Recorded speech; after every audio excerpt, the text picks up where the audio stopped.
Hello लोगोफोर, welcome back to माय YouTube channel with another video. स' लोगोफोर, नोंथांमोना नायगासिनो दङ। स' नोंथांमोना फार्स्टआवनो आंनि बे चेनेलाव गोदानब्ला अन्नानै चेनेलखौ साबस्क्राइब, लाइक, कमेन्ट, शेयार खालामना होनो थाखाय गुरै खावलायहरनाय थाबाय। स' गासै भिउवार्स, नोंथांमोन जों दिनै सावरायगोन how to check electricity bill with your mobile phone. स' बेनि थाखाय आङो नैबेहाय सार्च खालामसै।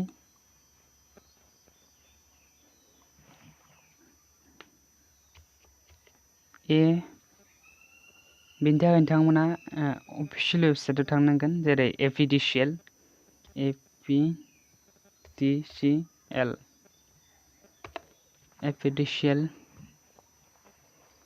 स' फाइनेलि नैबे official website APDCL ORG Assam power distribution company limited. Official click खालामदो।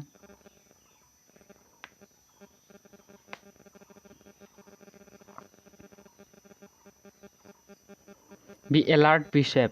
So this is ads. Be ads cut खालामदो।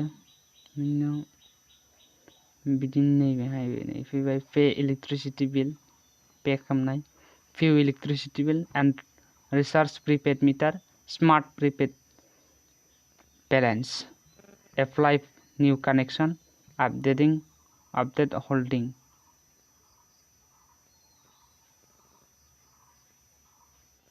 स' बेनि थाखाय जों बैलेंस भिउ नायनो थाखाय बा चेक खालामनो थाखाय जों नैबे क्लिक खालामनांगोन। स'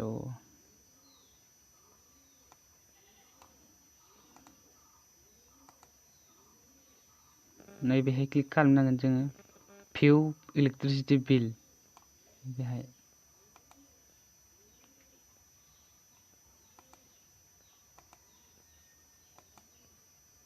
स'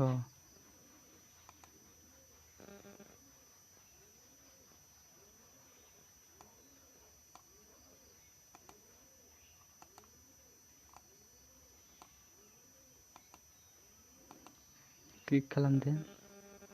स' क्लिक खालामनाय लोगो लोगोनो बेवहाय मा बुंखो, भिउ बिलाव फैबाय, वेबसाइटआव भिउ बिल कन्जुमार नाम्बार फैबाय। स' बेवहाय जों कन्जुमार नाम्बारखौ होबानो जासिगोन।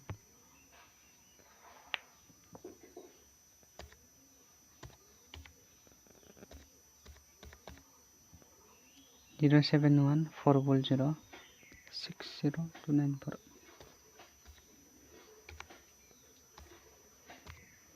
स' बेनि उनाव जोङो नैबे थिरसिनाव खालामना होबानो जासिगोन।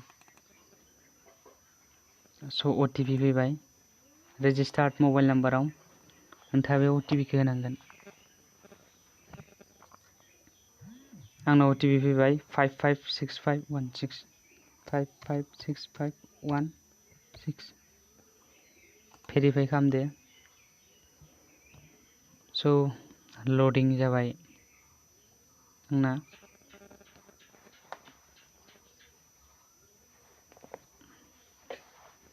स' OTP सक्सेसफुल।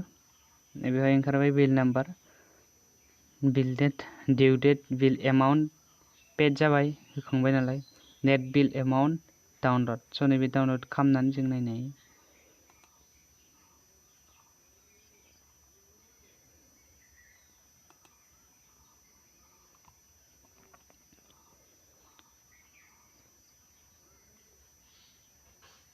स' दिनैनि भिडिअआ बेखिनियानोमोन। नेक्स्ट भिडिअ थाबैनो लोगो मोनगोन। टेक केयार, बाय बाय, लाभ इउ अल। अके।